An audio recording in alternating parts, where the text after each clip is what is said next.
Darling, ఇందాక ఒక interesting quote చూసా. No amount of anxiety makes any difference to anything that is going to happen. అంటే నువ్వు ఎంత పీక్లన్నీ ఏం చేసినా కానీ జరగాల్సింది జరుగుతుంది.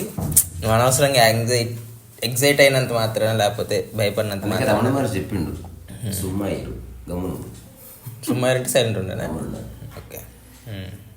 అంటే నువ్వు ఆరాటపడ్డంత మాత్రాన జీవితాలే మెరుగుపడవు. నువ్వు సలహాలు ఇచ్చేంత మాత్రాన ఎవరు దాన్ని తీసుకోండి. నీగో సాటిస్ఫాక్షన్ వస్తుంది. ఇప్పుడు ఇంతకుముందే ఈ డిస్కషన్ జరిగింది కాదు. ఇప్పుడు నావి ఒక చిన్న ఓటీపీ రాంగ్ ఎంటర్ చేస్తే 13 లక్షలు 11 లక్షలు ఎగిరిపోయినాయి. అప్పుడు ఒక 30 సెకండ్స్ దిగ్భ్రాంతి చెందిన మాట వాస్తవం. కానీ ఆ తర్వాత ఒక జీవిత అవగాహన ఉంది ఆ మైండ్ పట్ల. అందులో ఏం డౌట్ లేదు, అది క్లియర్గా తెలుసు, అదేం ఫేక్ కాదు. సో ఈ విషయం తెలుసు నాకు. ఇప్పుడు నేను ఏడ్చినా గుండెలు బాదుకున్నా పోయినాయి డబ్బులు.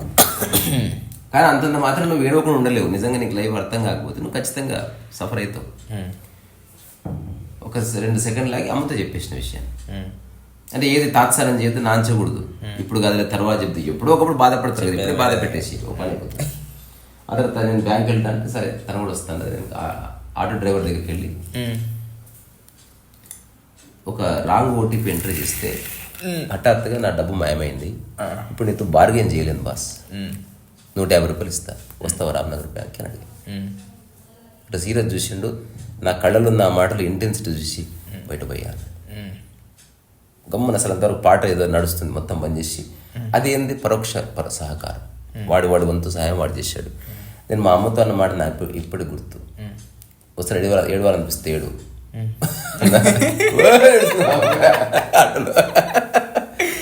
అంటే ఎందుకంటే నేను అప్పుడు నేను ఆటల కోసం చెప్పిన మాటలు నేను చెప్తున్నాను. నేను ఇదేం జోక్ కాదు, రియల్గా జరిగింది. డబ్బు ఉన్నా లేకపోయినా నా యొక్క మానసిక స్థితికి దానికి సంబంధం లేదు. డబ్బు వల్ల నేను కొన్ని చేయగలుగుతాను, అది క్లియర్. ఒక క్యాన్వాస్ కొనగలుగుతాను, లేకపోతే ఒక ట్రిప్ వేయగలుగుతాను. అది లేనంత మాత్రాన నథింగ్ స్టాప్స్. కాబట్టి ఆందోళన చెందవలసిన అవసరం అయితే లేదు. మనం ఏం చేయాలో అవన్నీ చేద్దాం. సో ఫస్ట్ భూపాల్కి ఫోన్ చేసిన. నేను ప్రశాంతంగా చెప్తే భూపాల్ అంటున్నాడు, ఏదైనా సినిమా కథనా అంటే ఏమైనా కామెడీ చేస్తున్నావా? లేదు, నిజంగా నేను పోయినాయి. అప్పుడు భూపాల్ కదా తెలుసు కదా, భూపాల్ అంటే ఆందోళన పడ్డా, ఏడ్చిందా, గుండెలు బాదుకున్నా. మనం చేయాల్సింది చేద్దాం. Mistake happened. ఇప్పుడు బ్యాంక్ వెళ్ళినా సరే నేనేం బుకాయించుకున్నాను. నేను somehow I committed mistake. Consciously run mistake is a mistake. ఇది అయిపోయింది. అయితే నేను ఇదంతా ఎందుకు చెప్తున్నానంటే, బ్యాంక్ వెళ్ళినా ఆ తర్వాత ఆయన చూశాడు సమ్ టెక్నికల్, ఏ టెక్నాలజీ వల్ల ఫ్రాడ్ జరిగిందో అదే టెక్నాలజీ ఎక్కువ డబ్బులు పోకుండా కాపాడింది. సో 25,000 10,000 వీకినాయి.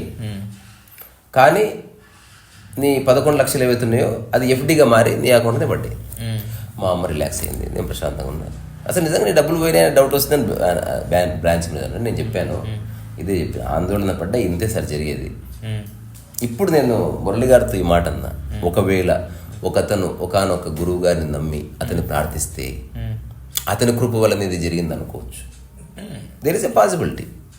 ఇంకొకడు ఒక బాబాని నమ్మితే, లేదా ఒక భగవంతుని నమ్మితే దానివల్లనే ఆయన కృప వల్లనే జరిగింది అనుకో. సో మనిషి ఏదైనా అనుకోవచ్చు, మనిషి దేనికైనా లింక్ చేసుకోవచ్చు. కానీ ఫ్యాక్ట్ ఏంటంటే అట్లా ఏం జరగదు. ఇప్పుడు అదే భక్తుడు ఒకవేళ దొరకలేదు అనుకో, ఏమో నేను చేసిన పాపాలు కట్ట కాదు. ఇప్పుడు వీళ్ళందరూ ఫ్రాడ్ భక్తులు. ఎందుకంటే అది గౌరవంగా అంటున్నా. ఇప్పుడు నీ సినిమా స్క్రిప్ట్ తీసుకెళ్లి వెంకన్న సన్నిధిలో పెట్టావు, హిట్ అయినా ఫ్లాప్ అయినా ఆయనదే, అది అంతే కదా. తీసుకోవద్దు క్రెడిట్. నువ్వు ఎట్లా తీసుకుంటావు? హిట్ అయితేనేమో నీ క్రియేటివ్, ఫ్లాప్ అయితేనేమో అట్లా ఉంటుంది కదా. ఏదో స్టాండ్ క్లియర్గా తీసుకో. నేనైతే ఎవరి కాళ్ళ దగ్గర పెట్టాను. ఎందుకంటే సినిమాకి దేవునికి ఏం సంబంధం? ఆ కామన్ సెన్స్ నాకు ఉంది. దేవుడే చెప్పాడు నాకు, నేను ప్రాపంచిక ఎవరు చూడట్లేదని చెప్పాడు. నమ్మితే నమ్మో, లేకపోతే లేదు. సో ఓవరాల్గా విషయం ఏంది అంటే, నువ్వు ఏడ్చు, ఆందోళన పడు, గొడవ పడు, చివరికి సూసైడ్ చేసుకోవడానికి సిచ్యువేషన్ ఏమీ మారదు. ఇది జరగాలి, అట్లా జరుగుతుంది, అట్లే జరుగుతుంది. ఇంకొక విషయం, ఇప్పుడు నేను యూట్యూబ్ టాక్స్ ద్వారా చెప్తున్న ఒక విషయం ఉంది. ఈరోజు ఎవరో దాన్ని లేవనెత్తారు కూడా. ఏం నచ్చింది నా టాక్స్లో మీకు అంటే ఈ అంశం నచ్చిందని నేను స్పెసిఫిక్గా చెప్పాడు ఆయన. ఇంతవరకు నేను ఏ పుస్తకంలో చదవలేదు. ఏమిటదంటే నీ మూలతత్వాల్ని సంఘటనలకు ముడిపెట్టకు. ఎగ్జాంపుల్, ఉద్యోగం పోయింది, అది ప్రాపంచిక విషయం. ఉద్యోగం దేనికోసం చేస్తున్నావు? జస్ట్ బతకడం కాసు కోసం ఉద్యోగం పోయింది. ఇప్పుడు నువ్వు ఉద్యోగం పోయిందని తిండి మానేయకు. ఉద్యోగం పోయిందని పిల్లల మీద సీరియస్ కాకు.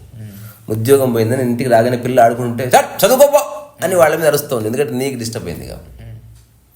అతను నిద్ర సరిగ్గా పోవు. సో నీ మూలతత్వాల్ని లింక్ పెట్టిన వరకు you are damaging your own self. ఇప్పుడు నేను చెప్పింది అతనికి నచ్చింది, నేను మళ్ళీ ఈరోజు కాసేపు మాట్లాడుకున్నాను. ఇప్పుడు మూలతత్వాలకు లింక్ పెట్టొద్దు అన్నది ఎందుకు కరెక్ట్ అయిందంటే, సార్ ఎగ్జాక్ట్లీ అదే చేస్తున్నాను సంవత్సరాల నుంచి. మొదటిసారి ఈ విషయం నాకు అర్థమైంది. మీరు అందులో ఒక మాట చెప్పారు, ఉద్యోగం పోతే నేను అన్నం మానేస్తే నేను ఇంకింత వీక్ అవుతా. ఇంకింత వీక్ అయినప్పుడు నేను ఉద్యోగం పెట్టి ఎత్తుకులాడతా. ఉద్యోగం పోయినప్పుడు ఉద్యోగం తెచ్చుకోవాలంటే నేను మరింత స్ట్రాంగ్ ఉండాలి. ఆ రోజు ఇంకా బాగా నిద్రపోవాలి. సో దట్ నెక్స్ట్ డే నువ్వు చాలా ఎఫెక్టివ్గా థింక్ చేయగలుగుతావు. తద్వారా ఏ విషయం వల్ల ఉద్యోగం పోయిందో తెలుస్తుంది, లేదా తిరిగి ఇంకో ఉద్యోగం ఎలా సంపాదించుకోవాలో తెలుస్తుంది. సో సింపుల్ కదా. ఇది ఎందుకు మర్చిపోయింది సంవత్సరాలు? నీలాంటి ఒక కౌన్కిస్గా గుట్టంగా చెప్తే స్ట్రైక్ అవడం ఏంది, బట్ అయ్యింది. ఆ తర్వాత అలాంటి సందర్భం వచ్చింది, నేను దాన్ని చాలా హంబుల్గా బ్యూటిఫుల్గా డీల్ చేశాను. నవ్ ఐఎమ్ ఫైన్ అని చెప్పాడు ఆయన. చూడు, చిన్న చిన్న ఇప్పుడు దీంట్లో ఎక్కడ సాధన లేదు, గురుకృప లేదు, బొంగు లేదు, భోషాదం లేదు. You are actually looking at your own life pattern with your own eyes in relaxed manner. ఎంత బాగుంది ఇది. అసలు ఈరోజు ఒక టెరిఫిక్ మీటింగ్ జరిగింది. ఒక ఆయన వచ్చాడు పెద్ద, అది రేపు పెడతా వీడియో. ఆయన, నేను రామాయంపేటలో ఒక ఇంట్లో ఉన్నా అంటే శర్మ గారని వాళ్ళ బ్రదరు పెద్ద ఆయన. అసలు ఆయన చూస్తే మంచి రూపం గీపం, సినిమాలో శంకర శాస్త్రి టైప్ ఉన్నాడు ఆయన. నేను పడుకున్నా, తర్వాత ఆయన వచ్చాడని తెలిసింది, బయలుదేరాలి. ఆయన నాకు ముందే ఫోన్ చేశాడు, హైదరాబాద్ నుంచి నీకోసం వస్తున్నానయ్యా, ఉంటావా నువ్వు, నువ్వు చూడాలనిపిస్తుంది అంటే. నేను ఎక్కడ పోతా ఉంటాను సార్ అంటే వచ్చాడు. నేను సాయంత్రం ఇలాగ అట్లా కాదు, ఇప్పుడు అక్కడ ఉంటావా, నేను వచ్చేస్తున్నా, నాకు వచ్చేసింది ఆవేశం, రావాలనుకుంటున్నాను, 2 hours పడుతుంది. సరే రండి అన్న తర్వాత నేను పోయి పడుకున్నా. ఆయన మాట వినిపించిన బయటకు వచ్చిన. ఆయన అక్కడి నుంచి గదిలో నుంచి బయటకు వచ్చాడు. మామూలుగా ఆయన చేతులు ఇట్లా పంచనీద సర్దుకుంటే నేను నమస్కారం పెడితే అసలు ఎప్పుడు చేష్ట చేశాడు ఆయన. పరిగెత్తుకొని వచ్చి, అసలు ఏం మనిషివిరా నువ్వు, భలే ఉన్నావు అసలు అని హక్ చేసుకున్నాడు. అంటే ఎంత మంచి రెస్పాన్స్ అది. అంటే నమస్కారాలు పెట్టి అట్లేం లేకుండా ఎత్తి తిప్పేసాడు నన్ను గాల్లో. కూర్చో, అసలు ఏంది ఇదంతా, అసలు నువ్వు ఎట్లా చెప్తున్నావు, ఎట్లా తెలిసింది ఇది నీకు, ఇది తెలుసుకోవాలనుకున్నా నేను. మేము ఇంకా బయటపడలేదు, తెలుస్తుంది. నీ మాటలు ఉత్తగానే చెప్తలేవు, నువ్వు అనుభవించి చెబితేనే అట్లా మాట్లాడుతాడు ఎవడైనా. ఇది ఫిలాసఫైజ్ చేసేది కాదు. అంటే ఒక ఇంట్రెస్టింగ్ కాన్వర్సేషన్ జరిగింది. He open up. అది రేపు పెడతా కాన్వర్సేషన్. కానీ సో ఆ వయసులో ఆయన చిల్డ్ ఉన్నాడు, అసలు రిలాక్స్గా ఉన్నాడు, అసలు జీవితాన్ని జీవితంగా చూస్తున్నాడు, సమస్యని సమస్యగా చూస్తున్నాడు, విషయాన్ని విషయంగా చూస్తున్నాడు, విమర్శగా చూస్తున్నాడు. ఎంత బాగుంటుంది అసలు. మనం ఏం చేస్తున్నాం, మన అప్బ్రింగింగ్ ఒకదాన్ని ఒకదాన్ని క్లబ్ చేసి మొత్తం. నేను ఒక రాఘవ సినిమా చూసిన, స్వీట్ షాప్కి వెళ్తాడు.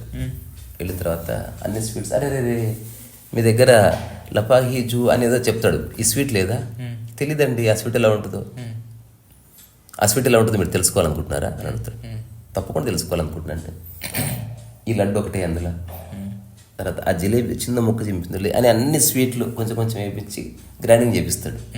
దాంతో ముద్దగట్టు అదే ఇది అదొకటి ఇచ్చేసాను అదే తీసుకెళ్తాడు అనమాట. సో ఇప్పుడు మనుషులు చేసేది ఇంతే, రకరకాల విషయాలన్నింటినీ కలిపి ఒక కొత్త ఎమోషన్, కొత్త ఫీల్, ఒక కొత్త అనుభవం అని ఎత్తుకులాడుతున్నారు. అట్లేమీ లేదు. విషయాన్ని సెటిల్ చేస్తూ పోతే ఓవరాల్గా నువ్వు సెటిల్ అవుతావు. సో అందుకని ఆ స్టేట్మెంట్ మళ్ళీ చదువు. No amount of anxiety makes correct. అది ఎంత అమౌంట్ అయినా అంటే నువ్వు ఎంత, ఇది ఎవరిది, అది అలెన్ వాట్స్ స్పీచెస్ వినండి. అందులో మంచి స్పీచెస్ అంటే జెన్, అలెన్ వాట్స్ జెన్ అని కొట్టండి.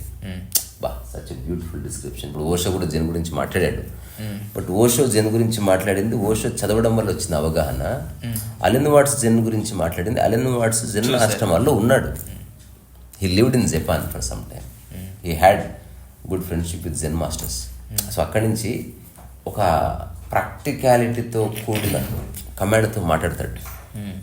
రెండోది అద్భుతమైన వాగ్దాటి. అలెన్ వాట్స్ అంటే నాకు పర్సనల్గా చాలా రెస్పెక్ట్. అంటే ఆ వాగ్దాటి నేను పడిపోయిన ఒక పీరియడ్ ఉన్నది, ఒక 3 నెలలు 4 నెలలు. నేను ఎవ్రీడే వైలిన్ క్లాస్కి వెళ్ళి 2 hours తర్వాత వైలిన్ క్లాస్ నుంచి ఇంటికి వస్తుంటే కదా అలెన్ వాట్స్ టాక్స్ వినేవాడిని. I downloaded all his talks. అందులో జెన్ కానీ తావో కానీ లేకపోతే ఏమంటారు రకరకాల ప్రీ హిస్టారిక్ ఎరాస్ నుంచి లైఫ్ ఎట్లా ట్రాన్స్ఫార్మ్ అయింది, తర్వాత Indian philosophy and western philosophy and Bhagavad Gita, రకరకాల విషయాల గురించి అద్భుతంగా మాట్లాడాడు. సో అందుకని అలెన్ వాట్స్ ఫిలాసఫీ చదవండి. ఇది అలెన్ వాట్స్ చెప్పినట్టే సాధ్యత. ఆయన చెప్పింది ఇది ఇంకోటి కూడా, డోంట్ వరీ అబౌట్ వరీయింగ్ అని. అంటే బాధ అయిందా ఆ విషయం చెప్పుకొని మళ్ళీ బాధపడకన్నాడు. అంటే ఆల్రెడీ అయ్యింది, ఇంకా మళ్ళీ దాన్ని ఎందుకు పెంచి పోషిస్తున్నావు.